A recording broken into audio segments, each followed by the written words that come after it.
loyal to 50. In retrospect, do you think you handled it properly, or you wish you would have did it differently?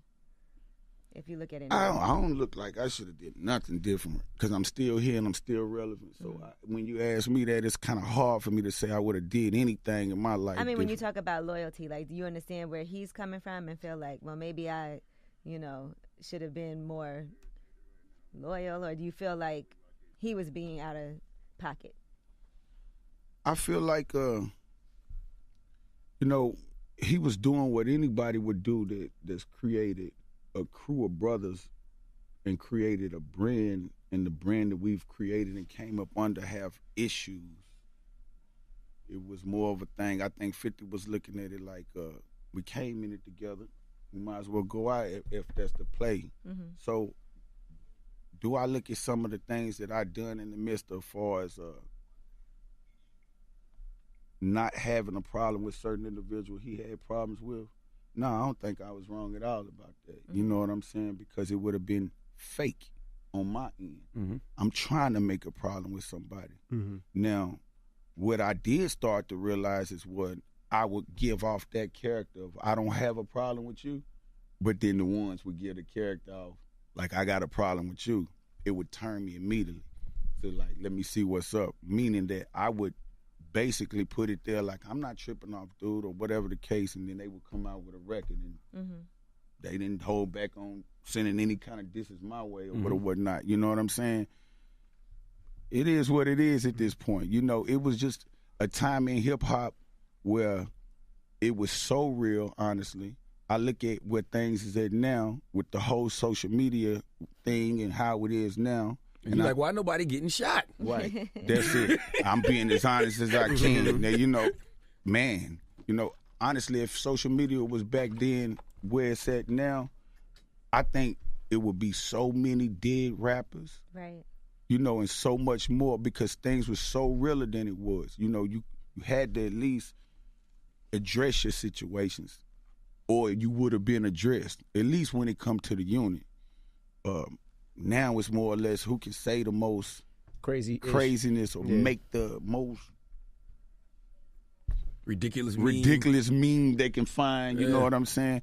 And it's cool, I guess, because for me, I'm so focused on, the reality of where things is at when it come to this music. The reality of my life, I've always wore my, life on my shoulders and implicated it through the music. So when you get my music and you hearing what you're getting from me, I got to be careful when I'm creating this because it's so real, not to protect myself and others. But I've always felt like the only way that these individuals or people in itself is going to be a true fan of yours is if they're able to pull something out of what you're speaking on and either say, I'm going through it, or I know somebody going through it. Right. So I really kind of stray away from the make-believe situations and rap in the next individual's life and things of that nature. I mean, not to say I won't reference to something that, I haven't touched bases on, but I was there. I kind of stay away from a lot of things that they do with it because that's just the way I choose to, push my line with what I got going on. I'd rather keep it on a reality rap. And even with my new single, if you pay attention to it, and the words that I'm speaking on, it's real. It's not a situation where I'm just basically creating, just talking to talk, you know. How did you feel when 50 put the phone call of you out crying or whatever it was? At the time, I felt like, man, you tripping, basically. Mm-hmm. It really wasn't bad to me. I'm gonna keep it real with you. It was more like, man, you did that. Yeah, y'all supposed to be brothers. We supposed to be bro. Like it was more like, man, you captivating the moment of me becoming emotional of a situation dealing with you. I don't know if you was to put that there to make me look as a weak individual or whatever the case may be. But I think overall, I don't think 50 was paying attention to the fact that, it's not wrong to shed tears, especially about individuals or anybody who as a man, of course, we got this thing about ourselves where, crying is not the way of giving it off, especially to another man. But my thing wasn't a face-to-face crying in front of 50. It was more or less I became emotional out of the conversation. I haven't seen him. You know, it was more like, this is my brother. I got these situations. And, you know, that actual phone call was held, you know. Now, the time he released it was perfect. How did y'all? But you was apologizing, though. Yeah, that's the thing. I apologizing. didn't understand. Like, you was giving it up to him. Like, I was wrong. Right. And I never understood that part neither. How did y'all clear that up? How did y'all talk about that after? How did y'all become cool after all of that? Time healed everything. I never spoke to 50 for 7 years straight.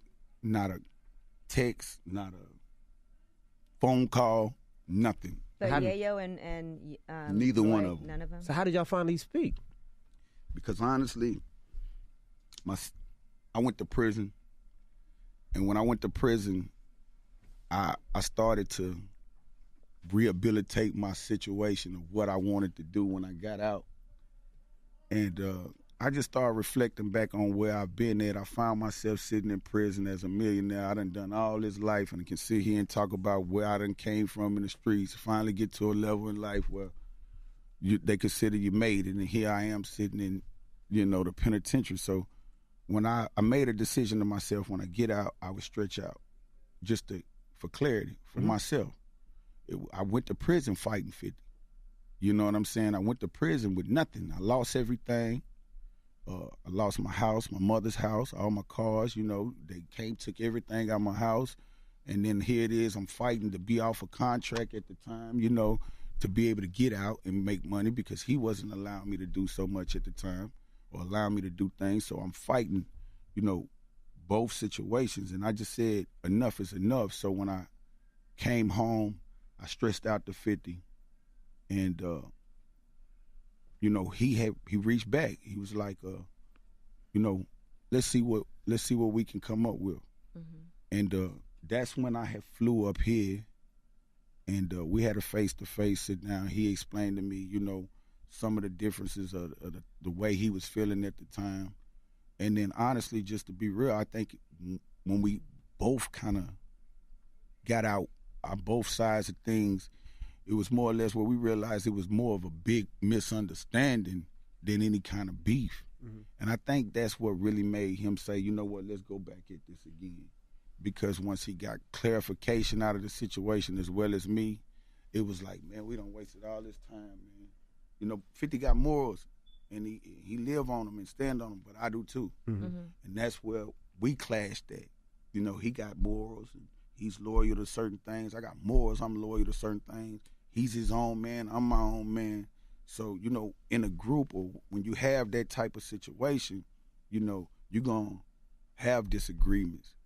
And in our disagreement, I think it was more of a situation where with him being the boss and my disagreement and him being the boss, he gets the final say-so on whatever it is. So I may not agree with whatever that final say-so on whatever it is. And if I didn't agree with it, then that's how it kind of fell out to be. You never wanted to leave G Unit? Like I seen recently that Lloyd Banks is off of G Unit now. That you never wanted to go that route. You figured this was best for Buck. I mean, you kind of did. I did in the beginning. I mean, you know, once we fell out and in the midst of those 7 years of not having no communication, I wasn't just sitting around just doing nothing. Still on G Unit. I was biting back at 50. He was trying to bite my head off. I was trying to bite his head off back. You know what I'm saying? I had to defend, you know, who I am and my character and everything I stand for on the microphone. And he was, you know, pushing his lines and throwing his bars there. So I was in a position where I realized, of course, I can't fight this man financially. Only thing I can do is keep giving my truth. So throughout my music or whatever I would speak on, I was giving my truth versus then trying to create something fake and just to get attention. It was just more or less, okay, you got me on that one, but this is what it really is. Right. And you know, that was the whole thing about my situation. It was more of a, you know, we had this big misunderstanding, and at the time of the misunderstanding, I was trying my best to get off G Unit, you know, and then once I, you know, went to prison like I just explained and came to terms about where I was at, that's when I made the decision to, man, this is where I need to be. Let me go ahead and get back over Squash here that with out, my right? brother, squash that out. Did anybody in that shady aftermath G Unit circle try to reach out? Because I mean, you did stab somebody for Dr. Dre. That gotta mean something. Allegedly. Right? Allegedly, right? Nah, ain't nobody ever stressed out to me, Charlamagne. None of them. Not nobody. Not Dre, not M, no. Nobody. Not even just Dre, M. Man, I had relationships with so many different guys that I considered friends in this industry. Like Rosenberg, M's manager. Nah, none of them reached out. Okay. I mean actual artists. Like, you know, a lot of these artists that I've created relationships with I realized I created the relationship with, but they wasn't looking at it as that. You know, I took the platform that we had as far as G Unit of 2002 and 2003, and literally being at our peak, I would hand my platform to different individuals that were on their come up, you know. And like I say, when I found myself in trials and tribulations, nobody was there. None of them. So anybody that you may see me have any kind of relationship with in this industry from any kind of perspective, and rapper you ever see me on a picture with, the only individual I can truly honestly say is Boosie and 2 Chainz. Straight up, like this always really truly like was there, you know what I mean? Of course, even now one thing I will say, you know, you had individuals that was there, but they wasn't the individuals who were in this industry. You know what I'm saying? I can't speak on nobody who even came to, I didn't get one visit in prison, both sentences. Not one? Not one. I didn't allow my family or children to come see me because I didn't want them to be staying with the memory of where I was at the time. But the fact I had an outdate and it wasn't long compared. My cellie now had life. You know, everybody throughout the penitentiary had at least 10 to 15 years or better. I sit in the federal system with the smallest sentence in the penitentiary that I've ever seen, you know, compared to these guys that I was amongst. I got out, stayed out for a year and a half. I catch one misdemeanor situation and got sent right back to prison for a year. You know what I'm saying? So my situation is so delicate when it comes to me even going to prison. I ain't never even, if we gonna just get all the way real, I never even touched the gun that I went to prison for. Never even know that it was even in my home. You know, but I will say this. So you went to jail for somebody else, basically? In a sense, you know, their first questions to me, you know, was, you know, we want to ask you reasonable questions about certain individuals. If you can provide us some reasonable answers, then we'll take prison off the table.